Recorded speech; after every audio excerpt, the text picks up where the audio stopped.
We talked to Brian Cashman yesterday, and there was a lot that we talked about with him. Is there anything that stood out to you in that conversation? Well, like I said, what stood out to me was him acknowledging the fact that first base, he called it a black hole for the team. They DFA Chris Carter. You know, they've got to figure something out with Greg Bird. He did talk about how they just keep trying to get him over that last hurdle to get him healthy enough to get him back here. But, you know, what he said about Tanaka was interesting. And also, I think he revealed something in the fact that he said that with Tanaka, that was their number one priority, number one concern.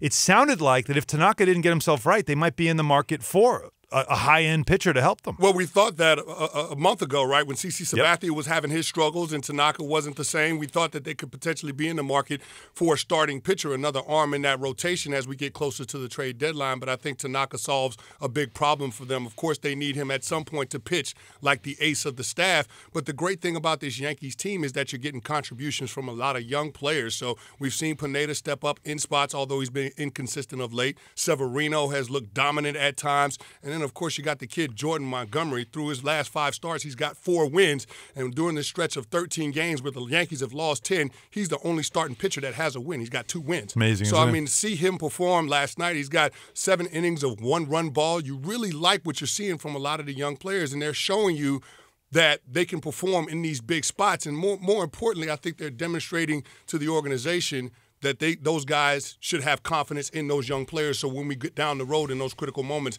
that you can trust that they're going to be able to step up. Is it like, obviously, I think meaningful games matter. I always talk about this. The thing I feel like most when you have young players in a young team, and you bring up Wade, it's another young player now that you have hopes for. Obviously, Judge, we've talked about plenty, and Sanchez, and they're getting more and more experience now. I mean, Judge is having an MVP caliber season. This is not just a young player anymore. Now it's a special player.